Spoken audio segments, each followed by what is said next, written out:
ನಮಸ್ಕಾರ. ಭಾರತೀಯ ಸಾಕ್ಷ್ಯ ಅಧಿನಿಯಮದ ಇನ್ನೊಂದು ಪ್ರಮುಖ ವಿಡಿಯೋದೊಂದಿಗೆ ನಿಮ್ಮ ಮುಂದೆ ಬರ್ತಾ ಇದ್ದೀನಿ. ಇವತ್ತು ನಾವು ಘಟಕ 5 ಪ್ರಾರಂಭಿಸ್ತಿದ್ದೀವಿ. ಘಟಕ 1ರಿಂದ 4 ವಿಡಿಯೋಗಳು ಈಗಾಗಲೇ ನಾವು ಅಪ್ಲೋಡ್ ಮಾಡಿದ್ದೇವೆ. Students preparing for the forthcoming examination can avail those videos. ಈಗಾಗಲೇ ಘಟಕ 1ರಿಂದ ಘಟಕ 4ರವರೆಗಿನ ಎಲ್ಲ ವಿಡಿಯೋಗಳನ್ನು ನಾನು ಅಪ್ಲೋಡ್ ಮಾಡಿದ್ದೀನಿ. ಆ ವಿಡಿಯೋಗಳ ಪ್ರಯೋಜನವನ್ನು ನೀವೆಲ್ಲರೂ ಪಡೆದುಕೊಳ್ಬೋದು ಅಂತಕ್ಕಂಥ ಮಾತನ್ನು ಹೇಳ್ತಾ, ಇವತ್ತು ನಾನು ಈ ಸಾಕ್ಷಿಯ ಬಗ್ಗೆ ನಿಮಗೆ ವಿವರಣೆಯನ್ನು ಕೊಡ್ತೀನಿ. ಸಾಕ್ಷಿಯ ಬಗ್ಗೆ ಸೆಕ್ಷನ್ 124, not 127, ಸೆಕ್ಷನ್ 124 to 127 ನಿಮ್ಮ ಜೊತೆಗೆ ಚರ್ಚೆ ಮಾಡ್ತಾಯಿದ್ದೀನಿ. ವಿ ಆರ್ ಎಟ್ BSA ಭಾರತೀಯ ಸಾಕ್ಷ್ಯ ಅಧಿನಿಯಮ್ 2023 we are discussing, and we are at unit 5, the last unit. ನನಗೆ ಗೊತ್ತಿದೆ ವಿದ್ಯಾರ್ಥಿಗಳು ಪರೀಕ್ಷೆಯ ತಯಾರಿಯನ್ನು ಮಾಡ್ತಾ ಇದ್ದಾರೆ. ಅವರಿಗೆ ಯೂನಿಟ್ 1ರಿಂದ ಯೂನಿಟ್ 4ರವರೆಗಿನ ಎಲ್ಲ ವಿಡಿಯೋಗಳ ಉಪಯೋಗವನ್ನು ತೆಗೆದುಕೊಳ್ಬೋದು. ಅದರ ಜೊತೆಗೆ ಯೂನಿಟ್ 5ದ ಮೊದಲನೇ ವಿಡಿಯೋ ಮಾಡ್ತಾಯಿದ್ದೀನಿ. ಇದಲ್ಲದೇ ಇನ್ನೊಂದೆರಡು ದಿನಗಳಲ್ಲಿ ಹಿಂದಿನ ಪರೀಕ್ಷೆ ಪತ್ರಿಕೆಗಳಲ್ಲಿ ಬಂದಂತಹ ಎಲ್ಲ ಪ್ರಾಬ್ಲಮ್ಗಳ ವಿಶ್ಲೇಷಣೆಯನ್ನು ಮಾಡುವ ಒಂದು ಯೋಜನೆಯನ್ನು ನಾನು ಹೊಂದಿದ್ದೇನೆ. ಅದನ್ನು ಕೂಡ ನಿಮಗೆ ಪರೀಕ್ಷೆ ಇರುವ ಸಮಯಕ್ಕಿಂತ ನಿಕಟಪೂರ್ವದಲ್ಲಿ ನಿಮಗೆ ಪ್ರಾಬ್ಲಮ್ಗಳನ್ನ ಸಾಲ್ವ್ ಮಾಡಿಕೊಡುವಂತಹ ಪ್ರಯತ್ನವನ್ನು ನಾನು ಮಾಡ್ತೇನೆ ಅಂತ ಹೇಳ್ತಾ ಇವತ್ತಿನ ಈ ಒಂದು ಪಾಠವನ್ನು ಪ್ರಾರಂಭ ಮಾಡೋಣ. ಇದು ಚಾಪ್ಟರ್ 9ಗೆ ಸಂಬಂಧಪಟ್ಟಂತೆ ಪಾರ್ಟ್ 2ನ ವಿಡಿಯೋ. ಇದು ಪಾರ್ಟ್ 2ನ ವಿಡಿಯೋ. ಇಲ್ಲಿ ಸೆಕ್ಷನ್ 124 to 129 ಸೆಕ್ಷನ್ಗಳಿದ್ದಾವೆ. ಈ ಎಲ್ಲ ಸೆಕ್ಷನ್ಗಳು ಈ ವಿಟ್ನೆಸ್ಸಿನ ಅಡಿಯಲ್ಲಿ ಬರ್ತವೆ, ಅಂಡರ್ ದ ಹೆಡಿಂಗ್ ವಿಟ್ನೆಸ್. ಆದರೆ ನಾನು ಇವತ್ತು ನಿಮ್ಮ ಜೊತೆಗೆ ಚರ್ಚೆ ಮಾಡ್ತಾ ಇರ್ತಕ್ಕಂಥದ್ದು 124, 125, 126, 127 ಈ ಕಲಂಗಳನ್ನು ಇವತ್ತು ಚರ್ಚೆ ಮಾಡ್ತೀನಿ. ಅದರಲ್ಲಿ ಅತಿ ಪ್ರಮುಖವಾದಂತಹ ಸೆಕ್ಷನ್ನು ಅಂತಂದರೆ section 124. Very important. Actually it is the general law of witness ಅಂತ ಹೇಳ್ಬೋದು. ಸಾಕ್ಷ್ಯಕ್ಕೆ ಸಂಬಂಧಪಟ್ಟಂತೆ ಕಲಮು 124 ಬಹಳ ಪ್ರಮುಖ ಪಾತ್ರವನ್ನು ವಹಿಸ್ತದೆ. ಎಲ್ಲ ಅದರಲ್ಲೇ ಇದೆ, ಅಡಗಿದೆ. ಉಳಿದದ್ದು ಅದರ ಹೆಚ್ಚಿನ ವಿವರಣೆಯನ್ನು ಕೊಡುತ್ತದೆ. It gives either explanation to it or exceptions to it. ಅದಕ್ಕೆ ವಿವರಣೆಗಳನ್ನು ಕೊಡುವಂತಹ ಉಳಿದ ಸೆಕ್ಷನ್ಗಳು ಅಥವಾ ಅವುಗಳಿಗೆ ಇರುವಂತಹ ಅಪವಾದಗಳನ್ನು ಹೇಳುವಂತಹ ಸೆಕ್ಷನ್ಗಳು ಅಂಥೇಳಿ ನಾವು ಹೇಳ್ಬೋದು. ಆದ್ದರಿಂದ ಪ್ರಮುಖವಾಗಿ ಸೆಕ್ಷನ್ 124 ನಾವು ವಿಶೇಷವಾಗಿ ಗಮನಿಸಬೇಕು. We have to look at section 124 elaborately, and this is not for your syllabus. Don't concentrate on this. Comparative study ನಿಮಗಿಲ್ಲ, ಆದ್ದರಿಂದ ನಾನು ಅದರ ಬಗ್ಗೆ ಗಮನ ಹರಿಸೋದಿಲ್ಲ. The success of judicial proceeding mainly depends on reliable evidence. ನೋಡಿ, this is a key word of this chapter, reliable evidence. ನಾನು ಅಫ್ರೈಟಾಗಿ ನಿಮ್ಗೆ ಹೇಳಬೇಕು ಅಂತಂದರೆ, ಒಂದು ಕಡೆ ಒಂದು ಕೇಸ್ ನಡೀತಾ ಇದೆ, ಒಂದು 100 ವಿಟ್ನೆಸ್ ಇದ್ದಾವೆ. ಇನ್ನೊಂದು ಕಡೆ ಇನ್ನೊಂದು ಕೇಸ್ ನಡೀತಾ ಇದೆ, ಅದಕ್ಕೆ ಒಂದೇ ವಿಟ್ನೆಸ್ ಇದೆ. ಅಂದರೆ 100 ವಿಟ್ನೆಸ್ ಇದ್ದಂತಹ ಕೇಸು, 100 ವಿಟ್ನೆಸ್ಸು 100 ಸಾಕ್ಷಿಗಳು ಹೇಳಿದಂತಹ ಕೇಸು ಪ್ರಬಲ ಅಲ್ಲ. ಈ ಒಂದೇ ವಿಟ್ನೆಸ್ ಹೇಳಿದಂತಹ ಕೇಸು ಪ್ರಬಲ ಆಗ್ಬೋದು. ಹೇಗೆ ಅಂತಂದರೆ ರಿಲಯಬಿಲಿಟಿ. ಹೇಳುವಂತಹ ಸಾಕ್ಷ್ಯ ಇದೆಯಲ್ಲ, ಅದು ನಂಬಿಕೆಗೆ ಯೋಗ್ಯವಾದ ಸಾಕ್ಷಿ ಇದ್ದು, ಅದು ಕೇವಲ ಒಂದೇ ಒಂದು ಸಾಕ್ಷ್ಯವಿದ್ದರೂ ಸಾಕು, ಅದನ್ನು ಕೋರ್ಟು, ನ್ಯಾಯಾಲಯ ಮಾನ್ಯ ಮಾಡ್ತದೆ. ಆದರೆ ನೀವು 100 ಸುಳ್ಳು ಸಾಕ್ಷ್ಯಗಳನ್ನು ತೆಗೆದುಕೊಂಡು ಬಂದು ಕೋರ್ಟಿನ ಮುಂದೆ ಕೊಟ್ಟರೆ ಆ ಸಾಕ್ಷ್ಯಗಳು ನಂಬುವಂಥವಿರಲಿಲ್ಲ ಅಂತಂದರೆ ಕೋರ್ಟು ಅವುಗಳನ್ನು ಗಮನಿಸುವುದಿಲ್ಲ.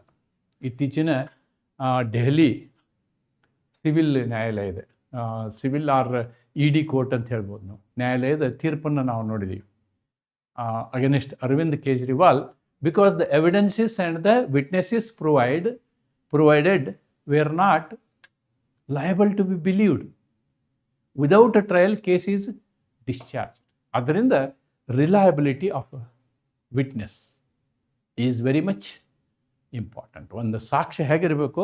ನಂಬಿಕೆಗೆ ಯೋಗ್ಯವಾಗಿರಬೇಕು. Therefore the law must decide here, the law must decide who is competent to appear before the court and give evidence. ಯಾರು ಸಾಕ್ಷ್ಯ ಕೊಡಲಿಕ್ಕೆ ಯೋಗ್ಯವಾಗಿದ್ದಾರೆ, ನಂಬಿಕೆಗೆ ಅರ್ಹರಾಗಿದ್ದಾರೆ ಅನ್ನುವಂತಹ ವಿಷಯವನ್ನು ಕಾನೂನು ನಿರ್ಧರಿಸ್ತದೆ. ಕಾನೂನು ಎಲ್ಲಿ ನಿರ್ಧರಿಸ್ತದೆ? ಫ್ರಮ್ ಸೆಕ್ಷನ್ 124 to 139 ನಿರ್ಧರಿಸ್ತದೆ ಅಂಥೇಳಿ ನಾವು ಹೇಳ್ಬೋದು. Therefore straight away if I land on to section 124, section 124 ಏನು ಹೇಳುತ್ತೆ? ಸಣ್ಣ ಸೆಕ್ಷನ್ ಇದೆ. Section is very simple, but it needs huge explanation. ಅದರಲ್ಲಿ ಸಾಕಷ್ಟು ವಿಷಯ ಅಡಕಾಗಿದೆ. ನೆನ್ಪಿಟ್ಕೊಳ್ಳಿ, ಕೋರ್ಟಲ್ಲಿ ಡಾಕ್ಯುಮೆಂಟು ಅವೆಲ್ಲ ಕೊಟ್ಬಿಡ್ತೀವಿ, ಕೋರ್ಟು ನ್ಯಾಯಾಧೀಶರು ಅವುಗಳನ್ನ ಓದ್ತಾರೆ. ಆದರೆ ಈ ವಿಟ್ನೆಸ್ ಪ್ರೊಸೀಡಿಂಗ್ಸ್ ಇದೆಯಲ್ಲ, ಇದು ಬಹಳ ಮಹತ್ವವನ್ನು ಪಡ್ಕೊಳ್ತದೆ. ಫಸ್ಟು ನಾನು 124ನ ಟೆಕ್ಸ್ಟನ್ನು ನಿಮ್ಗೊಂದು ಸಲ ತೋರಿಸ್ಬಿಡ್ತೀನಿ. Let me show you the text of section 124 of witnesses. The section is this much from here to here, section 124. ಇದರ ಪ್ರಶ್ನೆನೇ ಯಾರನ್ನ ಟೆಸ್ಟ್ ಮಾಡ್ಬೋದು ಅಂತ. ಹೂ ಮೇ ಟೆಸ್ಟಿಫೈ, ವಿಟ್ನೆಸ್ ಯಾರಾಗ್ಬೋದು? ಹೂ ಕ್ಯಾನ್ ಬಿ ವಿಟ್ನೆಸ್, ಇದರ ಅರ್ಥ. Who can be witness? All persons can be witness. All persons shall be witness. See the starting. ಎಲ್ಲರೂ ಏನಾಗ್ಬೋದು? ಯೋಗ್ಯ ಟೆಸ್ಟಿಫಿಕೇಷನ್ಗೆ ಆಗ್ಬೋದು. ಎಲ್ಲರನ್ನೂ ನಾವು ಪರೀಕ್ಷೆಗೆ ಒಳಪಡಿಸಬಹುದು. ಎಲ್ಲ ವ್ಯಕ್ತಿಗಳನ್ನು ನಾವು ಪರೀಕ್ಷೆಗೆ ಒಳಪಡಿಸಬಹುದು. ಆದರೆ ಅನ್ಲೆಸ್ ಯಾವ ಸಂದರ್ಭದಲ್ಲಿ the court considers that, court ಏನು ಮಾಡುತ್ತೆ? ಕನ್ಸಿಡರ್ ಮಾಡಬೇಕು. ನ್ಯಾಯಾಲಯ ಅದನ್ನು ಪರಿಗಣಿಸಬೇಕು. Court considers that they are prevented from, ಅಂತಹ ಸಾಕ್ಷ್ಯಗಳನ್ನು ಕೊಡುವಂತಹ ವ್ಯಕ್ತಿಗಳಿಗೆ ಈ ಸಮಸ್ಯೆ ಇರಬಾರ್ದು. Prevented from understanding the question to put to them. ಅವರಿಗೆ ನಾವು ಕೋರ್ಟು ಯಾವ ಪ್ರಶ್ನೆಯನ್ನು ಕೇಳ್ತದೆ, ನ್ಯಾಯವಾದಿಗಳು ಯಾವ ಪ್ರಶ್ನೆಯನ್ನು ಕೇಳ್ತಾರೆ, ಪ್ರಶ್ನೆಯ ಅರ್ಥವನ್ನು ಗ್ರಹಿಸುವ ಸಾಮರ್ಥ್ಯ ಅವ್ರ ಹತ್ರ ಇರಲಿಲ್ಲ ಅಂದರೆ, ಪ್ರಶ್ನೆ ಏನು ಅನ್ನೋದೇ ಅವ್ರಿಗೆ ಅರ್ಥ ಆಗ್ತಿಲ್ಲ ಅಂದರೆ, are from giving rational answers. ಒಂದು ವೇಳೆ ಪ್ರಶ್ನೆ ಕೇಳಿಕೊಂಡ ಮೇಲೆ ಅದಕ್ಕೆ ನೀವು ತಾರ್ಕಿಕ ಉತ್ತರವನ್ನು ಕೊಡಬೇಕು. ರ್ಯಾಷನಲ್ ಆನ್ಸರ್, ತಾರ್ಕಿಕ ಉತ್ತರವನ್ನು ಕೊಡಬೇಕು. ಉದಾಹರಣೆಗೆ, ಏನು ಸ್ವಾಮಿ ನಿಮ್ಮ ಹೆಸರು ಏನು ಅಂತ ಕೇಳಿದರೆ ಅವನು ಕೋರ್ಟ್ಗೆ ಏನು ಹೇಳ್ತಾನೆ? ನಮ್ಮ ಅಪ್ಪನ ಹೆಸರು ಅಂತ ಹೇಳ್ತಾನೆ. ಇದು ತಾರ್ಕಿಕವಾದ ಉತ್ತರ ಅಲ್ಲ.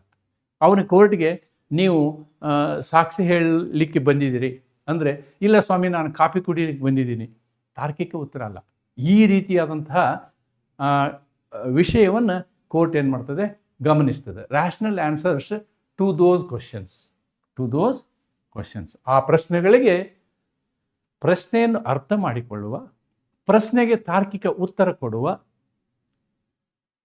ಒಂದು ವ್ಯವಸ್ಥೆಯನ್ನು ಅಥವಾ ಒಂದು ಸಾಮರ್ಥ್ಯವನ್ನು ಹೊಂದಿರದೇ ಹೋದರೆ ಅಂಥವ್ರನ್ನು ಬಿಟ್ಟು, ಆ ರೀತಿ ಸಾಮರ್ಥ್ಯ ಇದ್ದರೆ ಆಲ್ ಆರ್ ಎಲಿಜಿಬಲ್. ಅವ್ರು ಯಾರಿರಲಿ, ಬೈ ಟೆಂಡರ್ ಇಯರ್ಸ್. ಈ ಒಂದು ಸಾಮರ್ಥ್ಯವನ್ನು ಕಳೆದುಕೊಂಡವ್ರಿಗೆ ಈ ರೀತಿ ಇರ್ಬೋದು. ಏನು? ಈ 4 ರೀತಿಯ ವ್ಯಕ್ತಿಗಳಿಗೆ ಆ ಒಂದು ಸಾಮರ್ಥ್ಯ ಇರಲಿಕ್ಕಿಲ್ಲ. ಏನು? ಮಕ್ಕಳಿಗೆ, ಮುಗ್ಧ ವಯಸ್ಸಿನ ಮಕ್ಕಳಿಗೆ. ಇಲ್ಲಿ ಬಾಲಕರು ಅಂತ ಹೇಳೋಕ್ಕಾಗಲ್ಲ. ಟೆಂಡರ್ ಏಜ್ ಅಂತಂದ್ರೆ ಸಣ್ಣ ಮಗು, 1.5 ವರ್ಷದ ಮಗು, ಟೆಂಡರ್ ಏಜ್. ಆಮೇಲೆ ತುಂಬ ವೃದ್ಧರಾಗಿರುವಂಥವ್ರು, ವಯಸ್ಸಾದಂಥವ್ರು, 100 ವರ್ಷದ ತಾತ.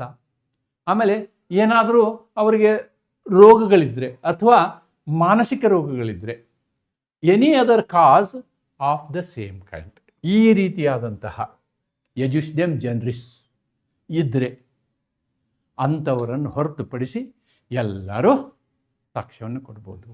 A person of unsound mind is not incompetent, is not incompetent. In other words, even unsound mind ಇರುವಂತಹ ವ್ಯಕ್ತಿಯು ಹಿ ಈಸ್ ಕಾಂಪಿಟೆಂಟ್. ಯಾವಾಗ? To testify unless he is prevented by his unsoundness of mind. ಸಾಕ್ಷ್ಯವನ್ನು ಕೊಡುವಂತಹ ಸಂದರ್ಭದಲ್ಲಿ ಅವನು unsoundness of ಮೈಂಡ್ನಿಂದ ಇಲ್ಲ ಅಂತಾದರೆ he also can give witness ಅಂತಕ್ಕಂಥದ್ದನ್ನು ಹೇಳುತ್ತೆ. ಇದರ ಬೇಸಿಸ್ ಮೇಲೆ ನಿಮಗೊಂದು ಯಾರ್ಯಾರು ಸಾಕ್ಷ್ಯಗಳನ್ನು ಕೊಡ್ಬೋದು ಅಂತಕ್ಕಂಥ ಪ್ರಶ್ನೆಯನ್ನು 20 ಮಾರ್ಕ್ಸಿನ ಪ್ರಶ್ನೆಯನ್ನು ಅಥವಾ 16 ಮಾರ್ಕ್ಸಿನ ಪ್ರಶ್ನೆಯನ್ನು ನಿಮಗೆ ಕೇಳ್ಬೋದು ಮತ್ತು ಸಮಂಜಸ ಪ್ರಕರಣಗಳೊಂದಿಗೆ ವಿವರಿಸಿ ಅಂತಲೂ ಕೇಳ್ಬೋದು.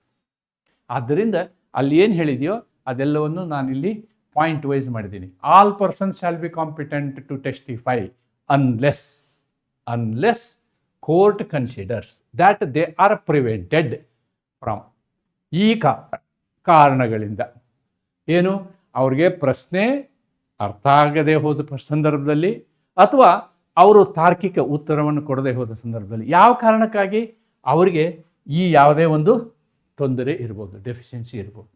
ಯಾವ ವ್ಯಕ್ತಿ ನೋಡಿ, ಕೇಳಲಾದ ಪ್ರಶ್ನೆಗಳನ್ನು ಅರ್ಥ ಮಾಡಿಕೊಳ್ಳಲು ಅಸಮರ್ಥತೆ ಇದ್ದರೆ, ಪ್ರಶ್ನೆಗಳಿಗೆ ತರ್ಕಬದ್ಧ ಉತ್ತರ ನೀಡಲು ಅಸಮರ್ಥತೆ ಇದ್ದರೆ, ಅಂಥವರನ್ನು ಹೊರತುಪಡಿಸಿ ಎಲ್ಲ ವ್ಯಕ್ತಿಗಳು ಏನು ಮಾಡ್ಬೋದು?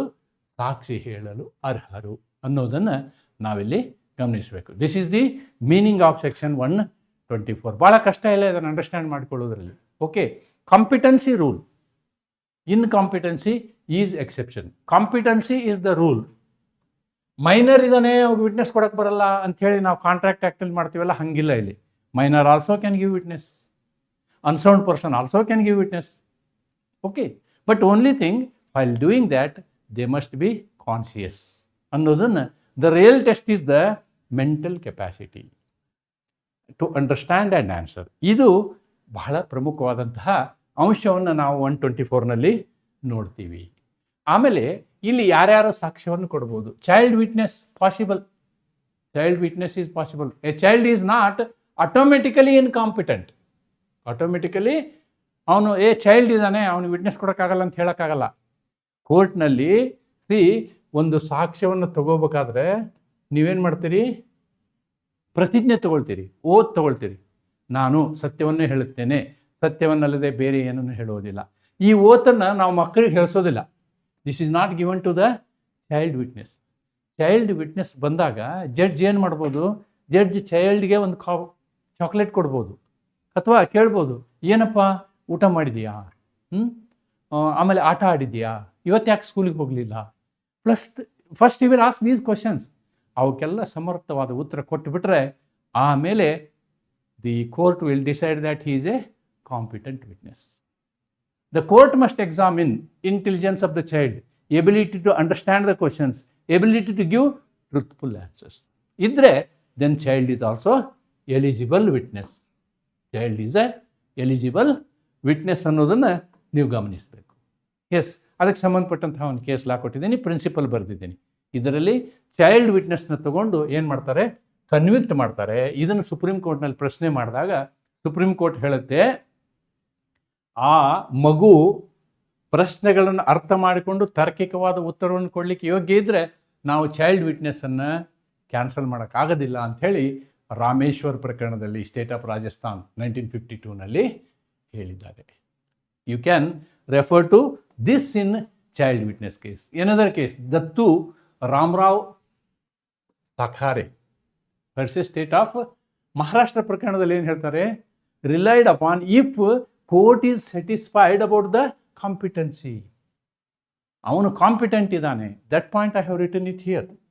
That point, he is competent, this is the competency. Competency ಇದ್ದರೆ ಹಿ ಈಸ್ ಎಲಿಜಿಬಲ್ ಅಂತಕ್ಕಂಥದ್ದನ್ನು ಈ ಪ್ರಕರಣದಲ್ಲಿ ಹೇಳ್ತಾರೆ. Then second one is of unsound mind. Okay, a person of unsound mind is not automatically incompetent. Explanation ಕೊಟ್ಟು ಹೇಳಿದ್ದಾರೆ ಇದನ್ನು.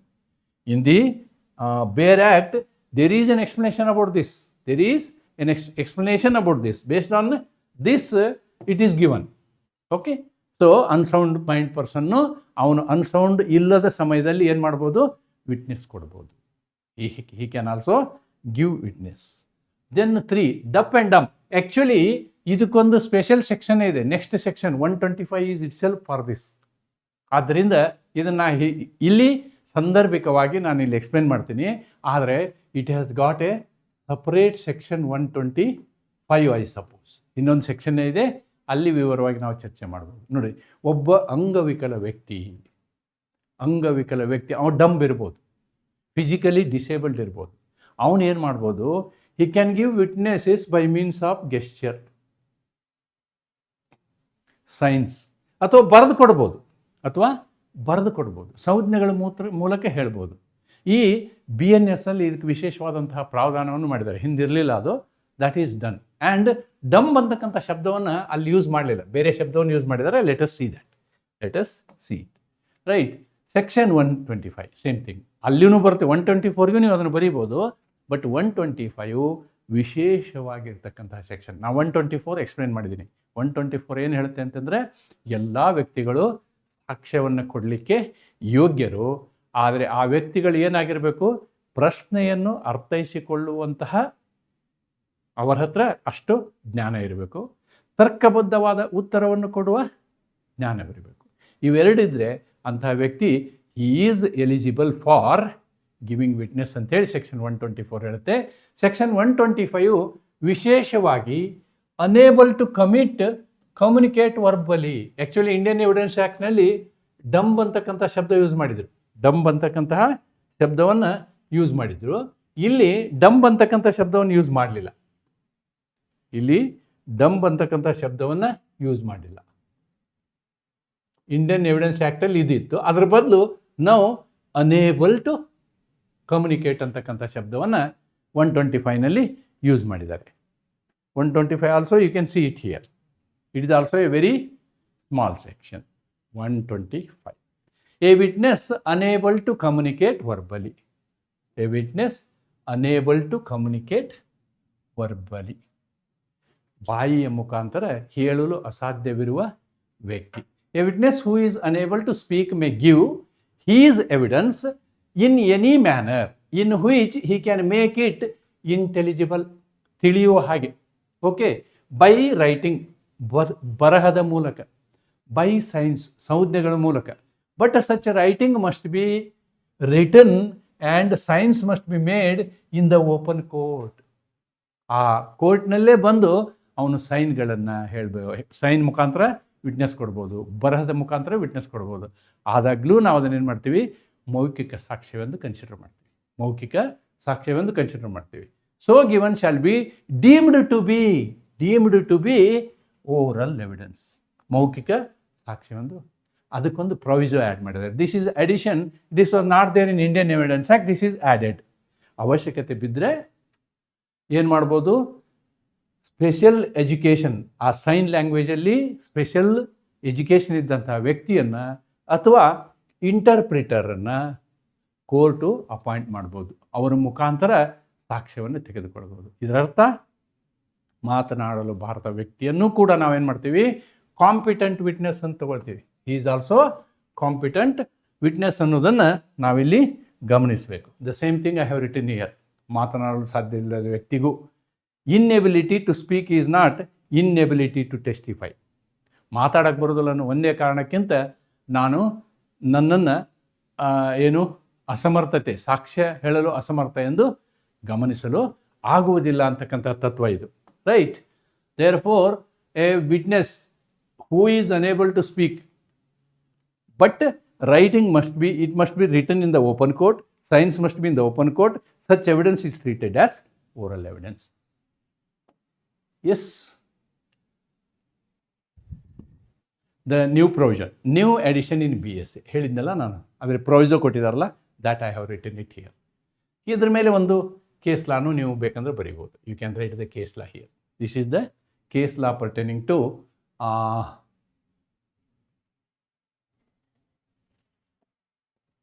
State of Rajasthan. Evidence of a person unable to speak can be accepted if communication is understandable. ಅವನು ಮಾಡುವಂತಹ communication ಇದೆಯಲ್ಲ, communication is not only oral, communication through ice, communication through science, okay, communication through your feelings, activities. So ಆದ್ದರಿಂದ ಅದು ಅರ್ಥ ಆಗುವ ಹಾಗೆ ಇದ್ದರೆ ಅದನ್ನು ಕೋರ್ಟು ಸರಿಯಾದ ಸಾಕ್ಷ್ಯ ಎಂದು ಪರಿಗಣಿಸ್ತದೆ. Then comes section 126. Section 126, competency of husband and wife as a witness. Competency of husband and wife as a witness. ಒಂದನ್ನು ನೋಡಿ, ಇಂಗ್ಲೀಷ್ ಲಾನಲ್ಲಿ this was actually the old situation. Husband and wife is only a single unit ಅಂತ treat ಮಾಡ್ತಿದ್ರು, ಅದಕ್ಕೆ witness ಕೊಡೋಕ್ಕೆ ಬರೋದಿಲ್ಲ ಅಂತ. But modern law changed this one concept. There are 2 sections, 126(1) and 126(2). 2 sections. This talks about civil, this talks about criminal witnesses in criminal cases. Witness in civil case, witness in criminal case. ಸಾಕ್ಷ್ಯಗಳು ದಿವಾನಿ ಪ್ರಕರಣದಲ್ಲಿ ಸಾಕ್ಷ್ಯ ಮತ್ತು ಅಪರಾಧಿಕ ಪ್ರಕರಣಗಳಲ್ಲಿ ಸಾಕ್ಷ್ಯ ಕೊಡುವಂತಹ ಗಂಡ ಹೆಂಡತಿಗೆ ಇರುವಂತಹ ಅವಕಾಶ, ಅವು ಕೂಡ ಕಾಂಪಿಟೆಂಟ್ ವಿಟ್ನೆಸ್ ಅಂಥೇಳಿ ಇಲ್ಲಿ ಹೇಳ್ತಾರೆ. So here 126(1), 126(2), 2 sections are there. Just I will travel to these Bail Act. Let us see the Bail Act here. Section 126, competence of husband and wife as witnesses in certain cases. Here the word used is in certain cases. ಕೆಲವು ಸಂದರ್ಭಗಳಲ್ಲಿ, ಎಲ್ಲ ಸಂದರ್ಭಗಳಲ್ಲಿ ಅಂತಲ್ಲ, ಕೆಲವು ಸಂದರ್ಭಗಳಲ್ಲಿ ಗಂಡ ಮತ್ತು ಹೆಂಡತಿಗೆ ಸಾಕ್ಷ್ಯ ಹೇಳುವ ಅವಕಾಶಗಳು ಇದ್ದಾವೆ. ಅವು ಕಾಂಪಿಟೆಂಟ್ ವಿಟ್ನೆಸ್, ಸಮರ್ಥ ಸಾಕ್ಷ್ಯಗಳು ಆಗ್ತವೆ ಅಂತ. First thing is in all civil proceedings, that is 126(1). Parties to the suit, nodi, here in 126(1), 2 category of people are involved. Parties to the suit means there may be a plaintiff, there may be a defendant. So ಅವರೇ witness ಆಗ್ಬೋದು, they can be witness also, plaintiff witness, defense witness, ತಾವೇ ಸಾಕ್ಷ್ಯಗಳಾಗ್ಬೋದು civil ಪ್ರಕರಣಗಳಲ್ಲಿ. ಇದು husband and ವೈಫ್ಗಲ್ಲ, ಬೇರೆದವ್ರಿಗೂ ಅನ್ವಯ ಆಗುತ್ತೆ. Similarly and husband or wife, ಗಂಡ ಅಥವಾ ಹೆಂಡತಿ of any party to the suit shall be competent witness. ಅಂದರೆ ಸಮರ್ಥ ಸಾಕ್ಷ್ಯಗಳು ಹೆಂಡತಿನೂ ಆಗ್ಬೋದು, ಗಂಡನೂ ಆಗ್ಬೋದು. ಕ್ರಿಮಿನಲ್ ಪ್ರಕರಣಗಳಲ್ಲಿ ಯಾವುದೇ ಪಾರ್ಟಿಗೆ ಆಗ್ಬೋದು, ನೀವು ಯಾವ ಪಾರ್ಟಿಗಾರ ಆಗ್ರಿ. You may become witness for the plaintiff or you may become witness for the defendant. No problem. That is 126(1). Now what 126(2) says? In criminal proceedings, specifically criminal proceedings ಗೆ 126(2) ನ ಅಪ್ಲೈ ಮಾಡ್ತಾರೆ. Against any person, the husband or wife of such person respectively shall be a competent witness. Against any person, husband or wife should be a competent witness. Right? These are the very important provisions. Now if I go to my explanation, I have written parties to the suit are competent witnesses. Husband and wife is also competent. Eitherly, in criminal proceeding, the husband or wife of accused person. For example, A is a state versus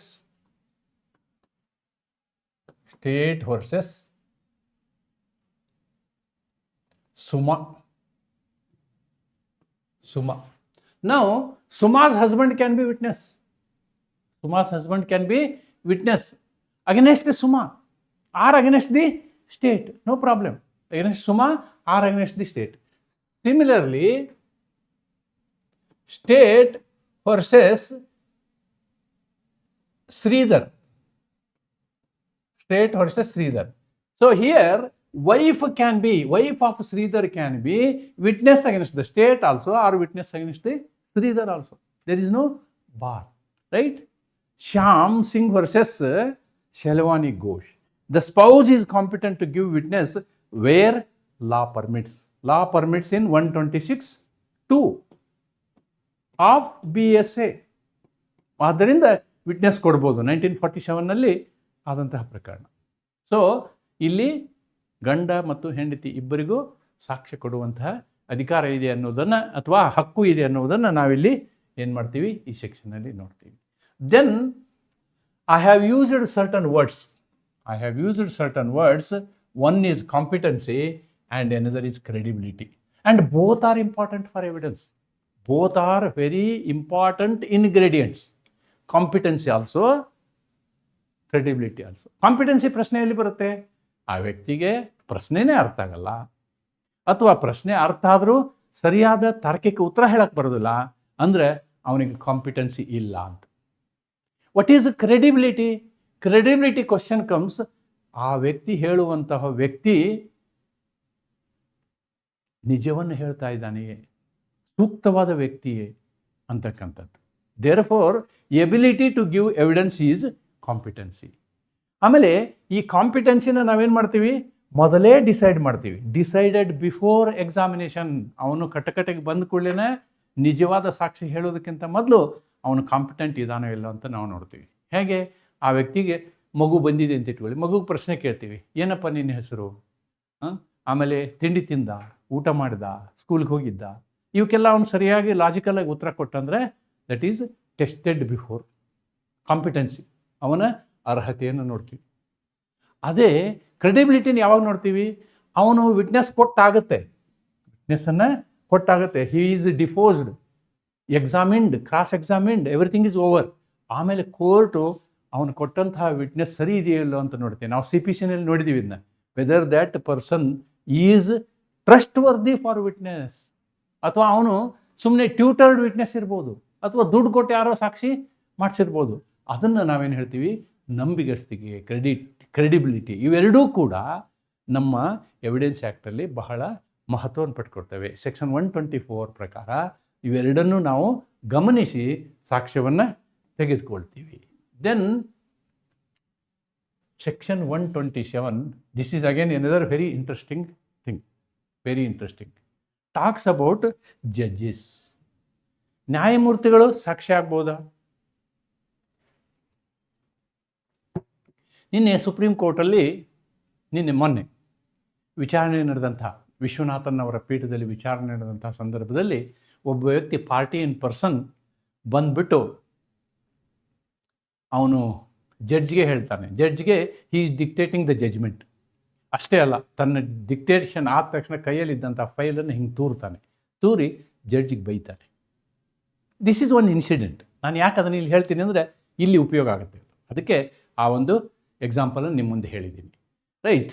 so ಆದ್ದರಿಂದ ನಾನು ಇವತ್ತಿನ ಡೇಟನ್ನು ಬರೀಬೇಕು, ಯಾಕಂದರೆ incident, supreme ಕೋರ್ಟ್ನ ಇನ್ಸಿಡೆಂಟ್ನ ನಾನು ಹೇಳಿರೋದ್ರಿಂದ today I making this class on 11/7/26.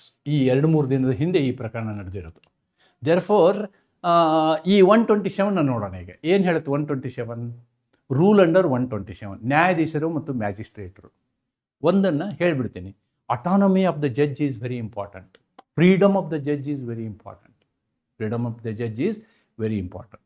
ಅವನ ಜುಡಿಷಿಯಲ್ ಆ್ಯಕ್ಟಿವಿಟಿನಲ್ಲಿ whatever he does, he cannot be called as a witness to tell all that.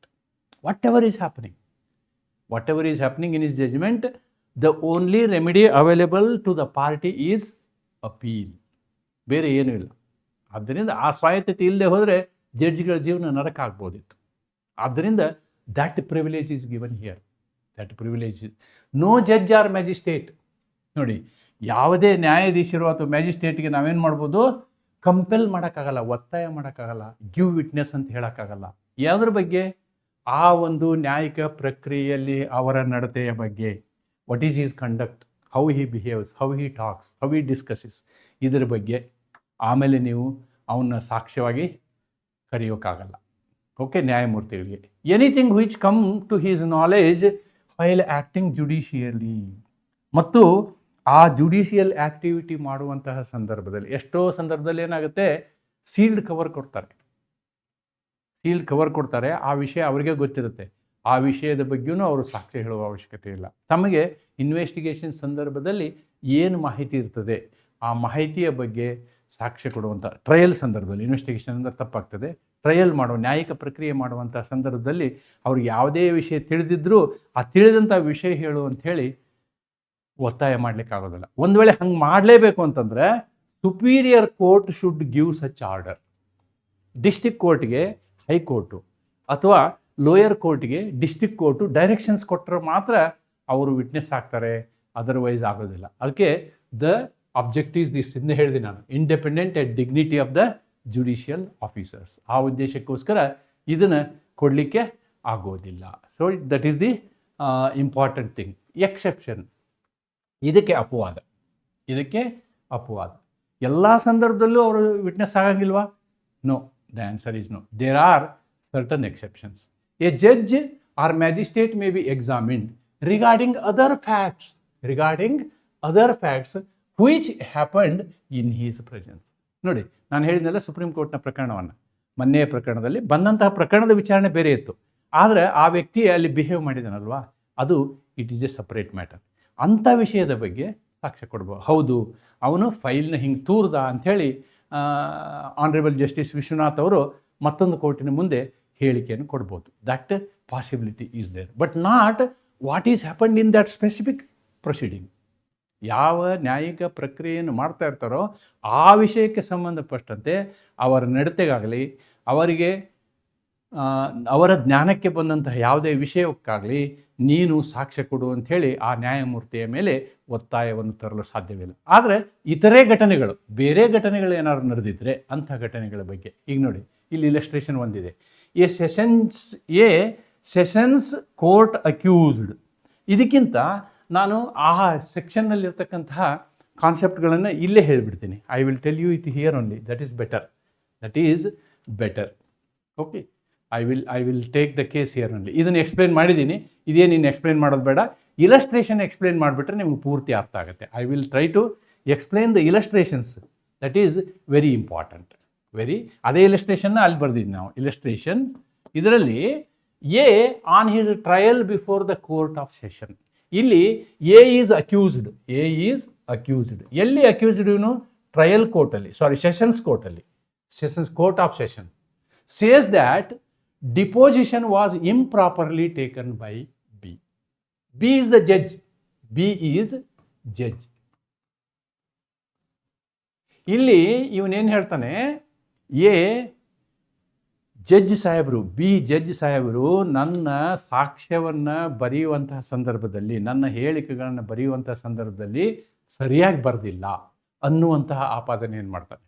ಆ ಕಾರಣಕ್ಕಾಗಿ ಈ ಮ್ಯಾಜಿಸ್ಟ್ರೇಟ್ ಬಿಯನ್ನು ನೀವು ವಿಟ್ನೆಸ್ ಕರೆಯೋಕ್ಕಾಗಲ್ಲ, ಮ್ಯಾಜಿಸ್ಟ್ರೇಟ್, ಯಾಕಂದರೆ that is within the judicial proceedings.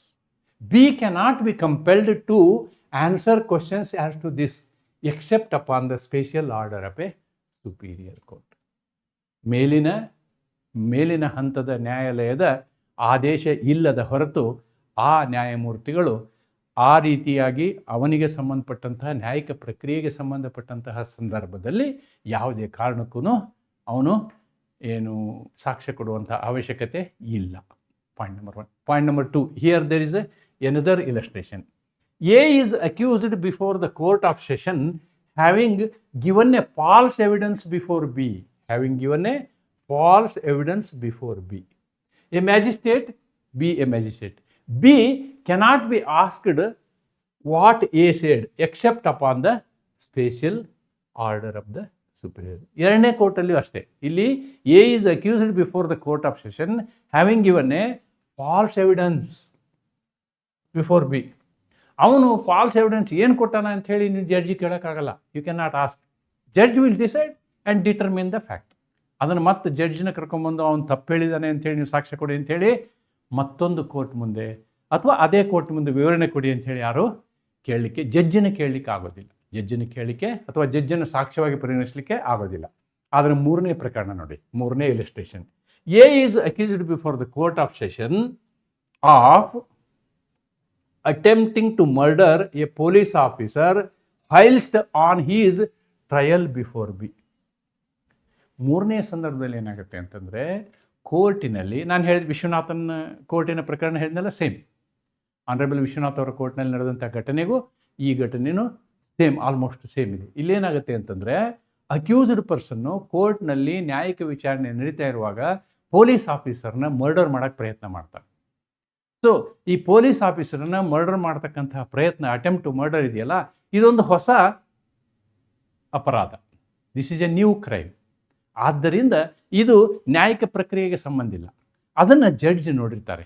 Judge has seen it. Therefore if a case is filed on a on attempt to murder of police officer in the court hall, the judge may become witness for that case ಅಂತಕ್ಕಂಥದ್ದನ್ನು ಇದು ಹೇಳುತ್ತೆ. The same thing is I have written here, Asian court alleges magistrate wrongly recorded the statement. ಅದೇ illustration ಇಲ್ಲಿ ಬರೆದಿದ್ದೇನೆ, right. Then principle behind section 127ನ ಹಿಂದೆ ಇರತಕ್ಕಂತಹ ತತ್ವ ಏನು ಅಂತ ನಾವು ನೋಡೋದಾದರೆ, ಒಂದು ನ್ಯಾಯಿಕ ಸ್ವಾಯತ್ತತೆ, ಇನ್ನೊಂದು ಅನ್ನೆಸರಿ ಕಿರುಕುಳ. ಇವೆರಡವನ್ನು ತಪ್ಪಿಸುವ ಉದ್ದೇಶದಿಂದ ನ್ಯಾಯಮೂರ್ತಿಗಳಿಗೆ ಈ ವಿಶೇಷ ಪ್ರಾವಧಾನವನ್ನು ಕೊಡಲಾಗಿದೆ. ಅಂದರೆ ಅವರು ಸಾಕ್ಷ್ಯವನ್ನು ಕೊಡ್ಬೋದು, ತಮ್ಮ ನ್ಯಾಯಿಕ ಪರಿವ್ಯಾಪ್ತಿಯ ವಿಚಾರಣೆ ವಿಷಯಕ್ಕೆ ಸಂಬಂಧಪಟ್ಟಂತೆ ಬೇರೆ ವಿಷಯ ಇದ್ದರೆ ಏನು ಮಾಡ್ಬೋದು, ಅವರು ಸಾಕ್ಷ್ಯಗಳನ್ನು ಕೊಡ್ಬೋದು. So with this chapter 1 is going to complete. 124 is a general provision and other provisions. Ultimately the law favours receiving evidence rather than rejecting evidence. ನೋಡಿ, ಯಾವಾಗಲೂ ಕಾನೂನು ಸಾಕ್ಷ್ಯವನ್ನು ಸ್ವಾಗತ ಮಾಡ್ತದೆ, ರಿಜೆಕ್ಟ್ ಮಾಡೋದಿಲ್ಲ. ಅದರ ಸಾಕ್ಷ್ಯ ಏನಿರಬೇಕು, ಕ್ರೆಡಿಬಲ್ ಇರಬೇಕು, ನಂಬಿಕೆಗೆ ಯೋಗ್ಯವಾದಿರಬೇಕು, ಆಮೇಲೆ ಕಾಂಪಿಟೆಂಟ್ ಇರಬೇಕು. ಕಾಂಪಿಟೆಂಟ್ ಇರಬೇಕಂದ್ರೆ ಸಮರ್ಥ ವ್ಯಕ್ತಿಯಿಂದ ಕೊಟ್ಟಲ್ಪಟ್ಟಿರಬೇಕು. Age, disease, disability does not decide competency. ನೋಡಿ, ಕಾಂಟ್ರಾಕ್ಟ್ ಲಾನಲ್ಲಿ these are creating incompetency, but in witness they are not incompetent. Understanding capacity decides the competency. ಸಮರ್ಥತೆಯನ್ನು ಡಿಸೈಡ್ ಮಾಡುವಂತಹ, ನಿರ್ಧಾರ ಮಾಡುವಂತಹ ಕೆಲಸ ಯಾವುದು ಅಂತಂದರೆ ಅದು ಸಮರ್ಥತೆ, capacity. These provisions promote the principle of. ಇದರಿಂದ ನಮಗೇನು ಇವೆಲ್ಲ ಯಾಕೆ ಮಾಡಿದ್ದೀವಿ ನಾವು ಅಂದರೆ, fair trial, access to justice and discovery of truth. ಆ ಉದ್ದೇಶದಿಂದ ಈ ಪ್ರಾವಧಾನಗಳನ್ನು ಮಾಡಲಾಗಿದೆ. ನ್ಯಾಯಸಮ್ಮತ ವಿಚಾರಣೆ ಆಗಬೇಕು, ನ್ಯಾಯದ ಲಭ್ಯತೆ ಎಲ್ಲರಿಗೂ ಸಿಗಬೇಕು, ಸತ್ಯವನ್ನು ಪತ್ತೆ ಹಚ್ಚುವ ತತ್ವಗಳು ಪ್ರಮುಖವಾಗಿರ್ತವೆ.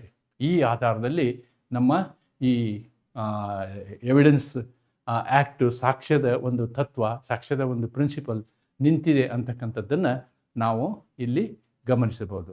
ಈ ಪ್ರಕರಣಗಳೊಂದಿಗೆ ನಾನು ನಿಮಗೆ I have completed video 1 or lecture 1. Lecture 1 talks about who can give witness, who can be a witness ಅನ್ನೋದರ ಬಗ್ಗೆ ನಿಮಗೆ ಪರಿಪೂರ್ಣ ಅರ್ಥವನ್ನು ಕೊಡುವಲ್ಲಿ ನಾನು ಸಫಲನಾಗಿದ್ದೀನಿ ಅಂತಕ್ಕಂಥ ಒಂದು ಮಾತನ್ನು ಹೇಳ್ತಾ, ಮತ್ತೊಮ್ಮೆ ನಿಮ್ಮ ಪರೀಕ್ಷೆ ತಯಾರಿ ಚೆನ್ನಾಗಿ ನಡೀಲಿ ಅಂತ ಹೇಳ್ತಾ ಈ ವಿಡಿಯೋನ ಇಲ್ಲಿಗೆ ಮುಕ್ತಾಯ ಮಾಡ್ತೀನಿ. ನಮಸ್ಕಾರ. Thank you.